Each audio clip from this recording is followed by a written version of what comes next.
Hi all, welcome to Blasters arena. Bangladeshi ക്ലബ്ബായ ബസുന്ധര കിങ്സുമായി ബന്ധപ്പെട്ടുകൊണ്ട് ഒരുപാട് റിപ്പോർട്ടുകൾ ഇപ്പോൾ പുറത്തേക്ക് വരുന്നുണ്ട്. ഓസ്കാർ ബ്രൂസോൺ നമുക്കറിയാം, ഈസ്റ്റ് ബംഗാളിൻ്റെ പരിശീലകനാണ്.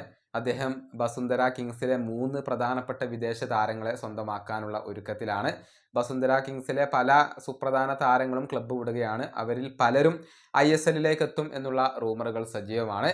ഇപ്പോൾ ഇതാ നോവ സദോയെ കൊണ്ടുവരാൻ ബസുന്ധര കിങ്സിന് താല്പര്യമുണ്ട്. അതായത് പല വിദേശ താരങ്ങളും പോയി കഴിഞ്ഞു.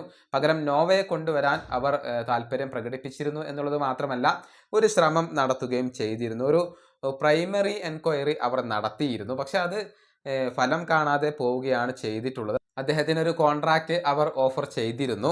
പക്ഷേ നിലവിൽ ഈ ഒരു താരം നോവ സദോയ് ഇന്ത്യയിൽ തന്നെ തുടരാനാണ് ആഗ്രഹിക്കുന്നത്. കേരള ബ്ലാസ്റ്റേഴ്സിൽ തന്നെ തുടരാനാണ് ആഗ്രഹിക്കുന്നത്.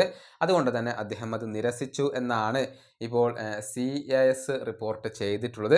ഏതായാലും ബസുന്ധര കിങ്സിൻ്റെ ആ ഒരു ശ്രമം വിഫലമായിട്ടുണ്ട്. അവരുടെ പല പ്രധാനപ്പെട്ട താരങ്ങളും ഇനി ഈസ്റ്റ് ബംഗാളിൻ്റെ ജേഴ്സിയിൽ കളിക്കാനുള്ള ഒരു സാധ്യതകളാണ് ഇപ്പോൾ വർദ്ധിച്ചു വരുന്നത്. ഈ വീഡിയോ അവസാനിപ്പിക്കുന്നു. അടുത്തൊരു വീഡിയോയിൽ വീണ്ടും കാണാം.